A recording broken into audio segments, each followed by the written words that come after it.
Eh bien, bonjour à toutes et à tous. On se retrouve aujourd'hui pour une nouvelle vidéo sur la série d'analyse des coiffes de tout Dofus Rétro.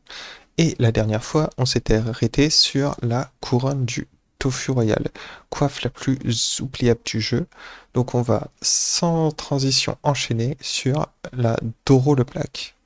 Alors, cette coiffe-là est très intéressante. Et là, on va arriver sur des coiffes qui sont globalement très très intéressantes, même si elles sont souvent sous-cotées, hein, parce que, en fait, elles n'ont pas trop de chance, ces coiffes-là, les coiffes niveau 130 et plus, puisque tout simplement, eh bien, on arrive dans une zone où venez déjà d'acheter une coiffe niveau 110, 120, et vous n'avez pas spécialement envie de changer, alors qu'elles sont pourtant parfois très avantageuses.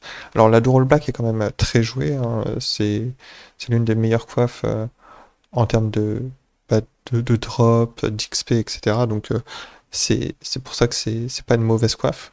Mais si on veut la jouer sérieusement sans être une mule à prospection ou à sagesse, en fait elle est quand même jouable. Alors il faut être chance évidemment puisqu'elle offre 60 en chance. Mais quand on regarde ce qu'il y a à côté, les 50 en sagesse, bah, au final c'est bien pour avoir du retrait. Et quand vous jouez haut, vous avez souvent un petit peu de retrait, que vous soyez Kra, Xelor et Nutroph. Donc c'est toujours un truc appréciable. La prospection, bah, si vous êtes dans une optique de PVM, forcément c'est avantageux. Et ensuite on a les 10 dommages. Et 10 dommages fixes, bah, ça c'est très bien. Donc avoir et des dommages fixes et de la chance, ça vous permet de faire un mix assez sympa pour tous vos sorts, que ce soit de la flèche d'immobilisation, donc qui va plutôt profiter des dommages fixes, ou du lancer de pièces par exemple, jusqu'à l'horloge ou la pelle massacrante ou la flèche d'expiation, qui elles vont plutôt bénéficier des 60 en chance. Donc cette coiffe-là est vraiment très bien si vous jouez haut, et c'est vraiment un incontournable. Ça fait partie de ce genre de coiffe qui est vraiment incontournable. Après les résistances, bon, c'est bien d'avoir de lignes à 10%, mais en réalité, ça va plutôt vous servir pour pouvoir FM et avoir un GPerf sur les quatre autres lignes. Donc ça, incontournable, on n'oublie pas de l'apprendre. Ensuite, on était haut, là, on va passer sur une coiffe R. Et c'est une coiffe qui est vraiment, là, pour le coup, sous-cotée, puisque bah, personne ne la joue. C'est vrai qu'il y a la Solomonk peu de temps avant, hein, donc moins de 15 niveaux avant, il y a la Solomonk. Donc cette coiffe-là, elle passe un peu à la trappe, alors qu'elle est très bien, en fait. Au-delà du skin, je vous assure qu'elle apporte vraiment des bons bonus. On voit la Vita, c'est autant qu'une solo monk, plus d'initiative qu'une solo monk. En termes d'agilité, on a autant, 50 agilité. On a un petit peu moins de pourcentage de dommages, mais au final, ça reste assez équivalent. Alors, c'est une coiffe mono, elle n'est pas bi-élément, évidemment, mais elle offre des bonus qui vont être assez intéressants. Comme les 40 en sagesse, c'est vraiment un très bon score de sagesse. 40 sur une coiffe niveau 130, c'est bien pour une coiffe qui n'est pas justement mule à sagesse. Un peu de prospection, donc ça reste toujours bien. Et quand même 10 dommages et 5 coups critiques. C'est ce qui fait que pour moi, cette coiffe est largement. Enfin, elle concurrence largement en fait la solo monk si vous êtes dans une optique évidemment mono R. Ensuite, les résistances et les faiblesses, c'est pas assez important pour que ce soit significatif vu les montants, donc ça, il n'y a pas trop de trucs à dire là-dessus. Et ce qu'elle apporte aussi en plus, évidemment, c'est le portée. Le point de portée qui est très important, parce que souvent les maps peuvent être grandes, éloignées, etc. Et donc vous allez être à court de portée, bah, ça justement c'est bien d'en gratter un petit peu partout. Et sur une coiffe, bah, c'est parfait. Donc cette coiffe-là, elle est vraiment sous-estimée et je pense qu'il faut vraiment s'orienter dessus. Ça peut être. Voilà, il y a énormément de classes qui peuvent se jouer mono air et c'est c'est une coiffe qui mériterait d'être plus jouée, clairement. En plus, c'est pas spécialement cher, hein, donc c'est même pas un problème de prix en réalité. Vous pouvets avoir des bons jets, voilà. Les jets sont pas moches, il y a des petits dommages, que c'est tout à fait, voilà, vous avez des coiffes tout à fait jouables. Ensuite, on va continuer sur le R et passer sur une coiffe bi-élément. Alors, c'est une panoplie, en fait, qui est entièrement bi-élément. C'est la panoplie cérémoniale du Seigneur des Rats, donc c'est la panoplie qui correspond au donjon SC, quoi. Et elle est, elle est principalement agilité, comme on le voit. Et il y a quand même un biais-élément feu un peu léger qui vient derrière, mais qui, bah voilà, qu'elle mérite d'être là et qui apporte vraiment un truc en plus. Donc ça ouvre un peu le biais-élément. Si on prend la coiffe individuellement, elle est bien. Voilà, c'est peut-être pas exceptionnel, mais il y a que si dommage, mais il y a un petit peu de sagesse, un petit peu de prospection. Bon, d'accord. Il y a un peu de pourcentage de dommages, donc ça c'est bien. Les points de vie c'est correct. En fait, c'est une coiffe qui est juste voilà correcte. Le fait qu'il y ait du soin, voilà, ça peut aussi jouer. Si vous êtes Eniripsa par exemple, on pourrait imaginer un Eniripsa R avec un peu d'intel pour le soin. C'est tout à fait jouable. Il y a un petit peu de résistance. Donc là, c'est pas mal, c'est assez cohérent. C'est pas incroyable, mais elle est loin d'être nulle et elle mériterait d'être elle aussi un peu plus jouée. Alors, c'est pas les mêmes fonctions que les autres coiffeurs qu'on vient de voir. C'est aussi ça qui est intéressant, c'est des fonctions un peu différentes grâce à l'apport de l'intelligence. Donc ça, c'est à vous de voir si votre personnage a un intérêt à avoir ce genre de biais-élément. Hop, ensuite, le masque du sergent Zot. Alors là, on repasse sur une coiffe chance. Et c'est ça qui est un peu dommage, c'est que bah, on a le Doral Black qui est 129 et le masque sergent Zot qui est seulement au final 4 niveaux après. Alors, celle-là est plus quand même un peu entre guillemets défensif, donc ok, il y a des faiblesses, mais il y a quand même deux lignes à 10%. Il y a des PV, de l'initiative, donc c'est un peu plus équilibré, on va dire, que Doral Black qui apporte bah, entre guillemets, que de la chance et des stats à côté un peu annexes. Là, ça apporte aussi vraiment du soutien, du coup, le masque du sergent Zot. Mais évidemment, c'est moins intéressant au niveau de la sagesse et de la prospection. Le fait qu'il y ait moins de dommages. Bon, il y a quand même des coups critiques, donc ça, c'est bien. 5 coups critiques, c'est toujours bien. Mais en réalité, si vous jouez haut, vous n'avez pas spécialement besoin d'aller sur ce genre de coiffe. Restez sur le rôle black qui sera bien plus intéressant. Et bien plus efficace sur les contenus que vous ferez. C'est pas grave, le manque de points de vie, c'est pas forcément un problème sur Dofus Retro. Alors là, on a tout l'inverse. On est pourtant sur un casque Zot, mais sur le casque du guerrier. Et là, on a beaucoup de tankiness, hein, 400 points de vie, niveau 134, c'est énorme. 10 dommages, donc très bien. 10 dommages fixes, vous aurez pas plus. 80 en force, donc là, on comprend que c'est vraiment orienté sur des builds de terre. Un peu de prospection, histoire de dire que ça existe. De résistance, bon, je trouve que le mécanisme est un peu bizarre, d'avoir des faiblesses d'un côté et des résistances de l'autre. Ça apporte pas grand chose en réalité, autant ne rien mettre au final. Mais bon, et c'est là, autant les prendre si vous arrivez à gratter un petit peu. Mais en réalité, ce que vous allez vouloir, c'est vraiment les points de vie, la force et les dommages. Et ce qui est bien, c'est que ça se combine avec la hache du guerrier Zot, qui donne un PA et qui donne aussi beaucoup de points de vie. Donc voilà, c'est plutôt, c'est très bien, c'est une coiffe qui est très bien. Ça peut convenir à beaucoup de monde quand même, puisque ça apporte beaucoup de tankiness sur des stuffs qui peuvent être un peu plus bas en point de vie sur les autres thèmes. Là, vous avez l'opportunité de vous rattraper en fait avec un gros score de points de vie sur cette coiffe. Ça peut convenir à des persos mêlés, comme par exemple un Yop, un Sacrieur. Voilà, c'est le genre de. Même un SRAM pourrait jouer avec ça, au final. Donc, quoique, non, le SRAM en réalité, la seule monk, je pense qu'elle reste supérieure. Mais voilà, tout ce qui est terre, ça pourrait être un Pandawa par exemple. Donc, c'est pas mal. C'est pas mal. Voilà, elle mérite pas non plus d'être surjouée, mais elle mérite d'être jouée, clairement. Il faut pas passer à côté dans un mode monoterre. Ensuite, on retourne sur du pied-élément avec le masque de l'arbre clair. Et là, bon, c'est un peu dommage parce que ça fait un peu de tout, mais peut-être un peu trop de tout, quoi. On a un peu de points de vie, on a un peu de résistance, donc 2 lignes à 10%, c'est très bien. On a 8 dommages fixes corrects. 2 lignes à 40 et puis une ligne à 15. Bon, on est un petit peu en dessous, par exemple, par rapport à une solo monk. Euh, mais il y a 30 sagesse et 15 prospection. Est-ce que les 30 sagesse et 15 prospection valent le sacrifice par rapport à une solo monk? Ça, c'est vraiment à vous de voir. suivant le cas qui se présente, mais pour moi, la Salomon restera plus intéressante, et ça, faut être honnête aussi, quand une coiffe est pas terrible, il faut le dire, cette coiffe-là mérite pas spécialement d'être jouée. Coiffe du Melou. On repasse sur une coiffe, enfin une panoplie de terre, mais la coiffe a une particularité de donner un peu dans tous les éléments. Alors, on sait pas pourquoi, mais ça donne un petit peu d'intel, un petit peu d'agi. On prend toujours, hein. 10 dommages, donc ça c'est bien.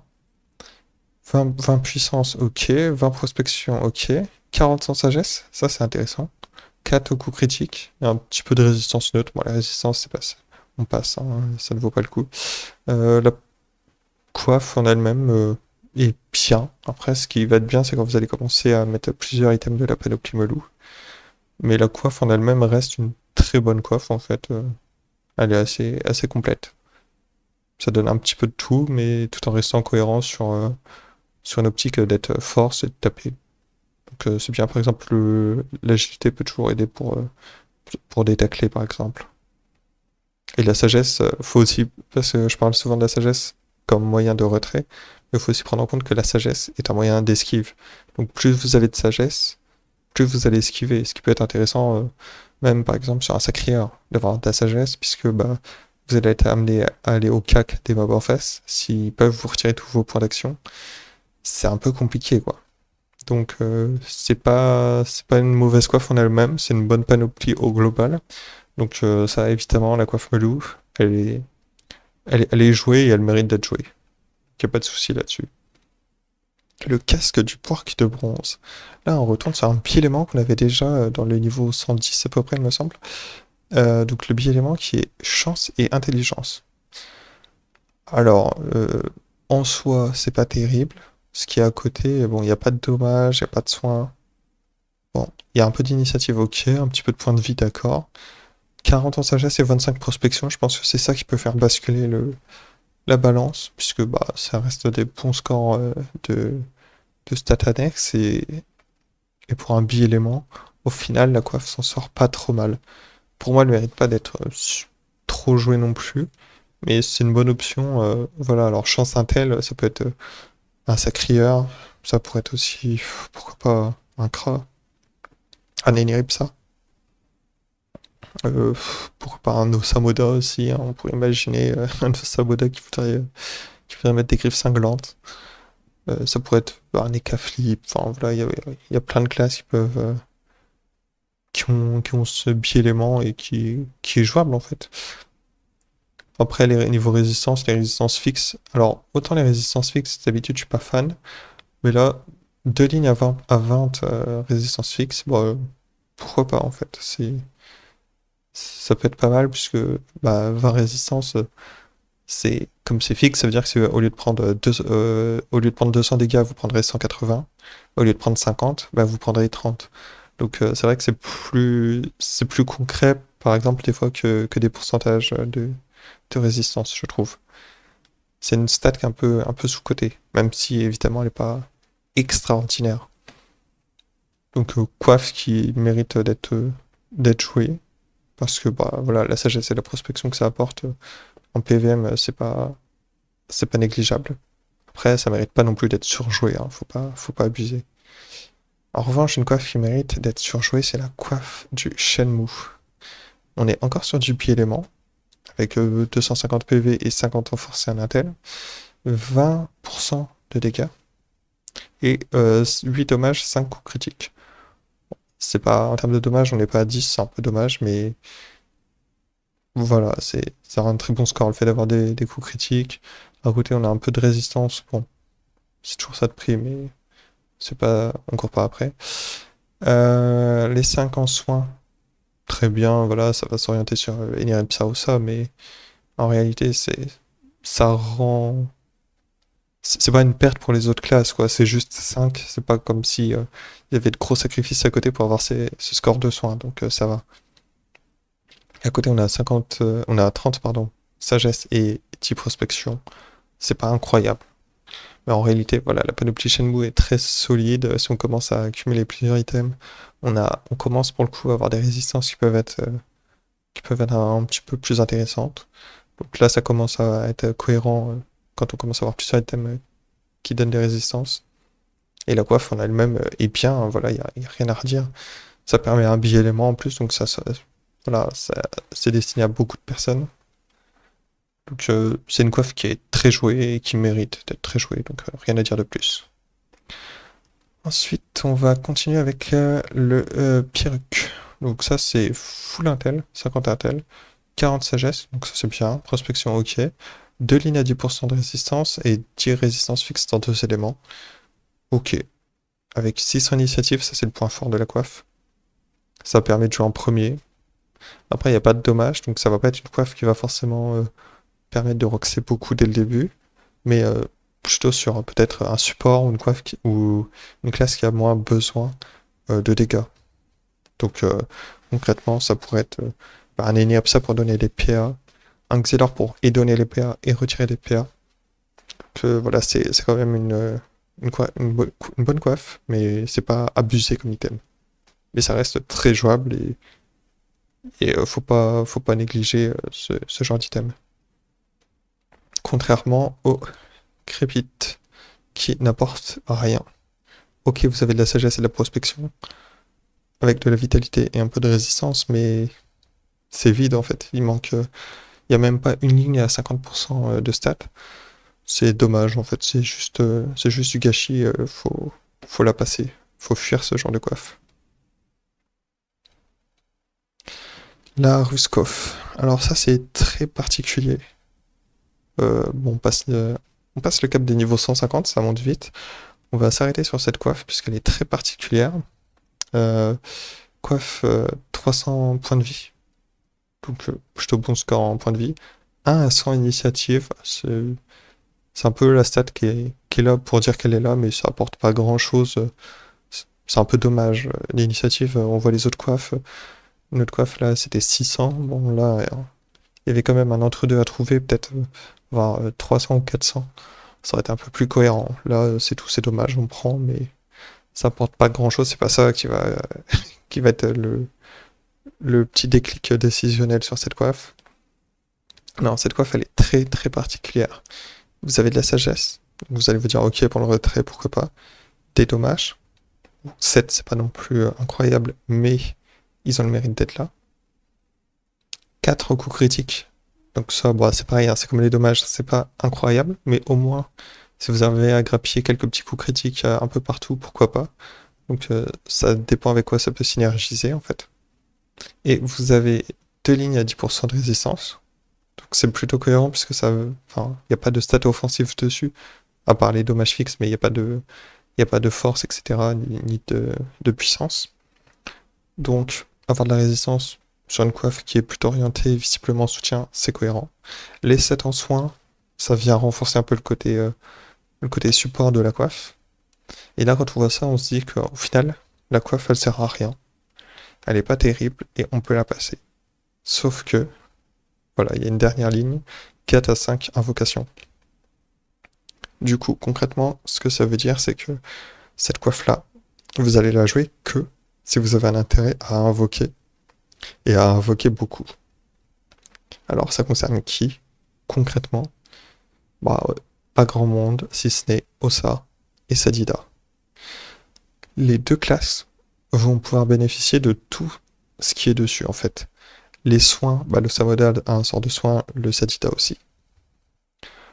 Alors, bien sûr, sur un Sadida, c'est un peu restreint le soin, mais il y a quand même la ronce apaisante et la puissance sylvestre.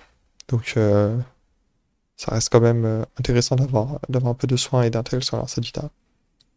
Les dommages, ça permet au Sadida de jouer un peu son mode fourbe pour faire des dégâts un peu partout. Et en fait, les invocations, ça veut dire que vous allez jouer un Sadida orienté sur le map control. Donc vous allez cumuler avec d'autres items orientés sur les invocations. Et vous allez pouvoir inonder rapidement le terrain d'invocation. Au Samoda, évidemment, vous connaissez le gameplay full invoke, etc. Donc c'est pas choquant. Mais sur un Sadida, ça peut sembler un peu plus bizarre. Mais en réalité, si on regarde des sorts, par exemple, une bloqueuse niveau 6, c'est 3 points d'action. Et c'est tous les tours. Donc la folle, c'est pareil. 3 points d'action et tous les tours. Donc on se rend compte qu'on peut avoir beaucoup d'invocations sur le terrain et qu'au final, 5 invocations sur une coiffe, c'est pas tant que ça. Et si vous orientez votre gameplay sur du full, entre guillemets full invoque sur un Sadita, évidemment vous avez besoin de beaucoup de plus d'invocations que 5. Parce que les cooldowns sont très, voilà, niveau 154, on est à 2 tours pour la gonflable. C'est pareil pour la sacrifier. Et il y aura que la surpuissante qui sera niveau 5, avec tous les 6 tours. Sachant qu'entre temps, vous avez les arbres de vie. Là, les arbres, c'est 3 tours. Arbre de vie, ça revient vite aussi. Tac. Alors, la cawotte, tous les 6 tours. Et on a dit spécial, peut-être. Oui. Tous les 6 tours aussi. Donc, vous avez quand même de quoi invoquer. Alors, à noter que les arbres ne doivent pas compter comme des invocations. Hein, donc, vous n'avez pas besoin d'invocation pour les avoir, mais tout le reste, voilà, si on pose tous les tours, une fois une bloqueuse, ça monte vite, quoi. Mais du coup, c'est plutôt un gameplay de team. Alors la coiffe, elle est donc très niche, on va pas se mentir, mais honnêtement, quand vous pouvez la jouer et que vous avez le gameplay pour la jouer, elle est fun. Ça apporte vraiment quelque chose, donc c'est un gameplay qui est un peu différent de ce que vous pouvez jouer d'habitude, qui est plutôt sympa. Alors pour le Sadita, puisque généralement les Sadita passent pas tout leur tour à invoquer des poupées tout au long. Enfin, voilà, parce que ça commence à coûter cher. Hein. Si vous mettez 3-4 poupées par tour, il faut quand même les PA qui suivent. Donc c'est pas un gameplay très courant. Pour un Osamoda, c'est un peu plus sympa. Enfin, le full invoque, puisque c'est toutes des invoques qui tapent, à part le press pick. Mais du coup, vous avez déjà l'habitude de jouer avec les invocations. Donc ça peut vous rappeler un peu ce gameplay que vous avez peut-être laissé de côté après le niveau 100, puisque c'est un peu plus dur avec les monstres qui deviennent un peu plus forts en face. Mais donc coiffe très niche, mais coiffe amusante. Vraiment, c'est à tenter, quoi. Après, si vous êtes ni Sedita ni Osamoda, passez à côté de cette coiffe et à aucun regret à avoir. Hein. C'est, c'est pas du tout conseillé pour vous. Bon, on est déjà dans les coiffes. Là, il reste plus grand chose. Donc, on verra ça pour des prochaines vidéos. J'espère que tous mes petits conseils sur cette vidéo ont pu vous intéresser et vous plaire. Si vous avez des remarques, n'hésitez pas à les laisser en commentaire. Et puis si vous aimez, laissez un like et puis abonnez-vous, ça me fera extrêmement plaisir. Je vous remercie et à la prochaine. Ciao ciao.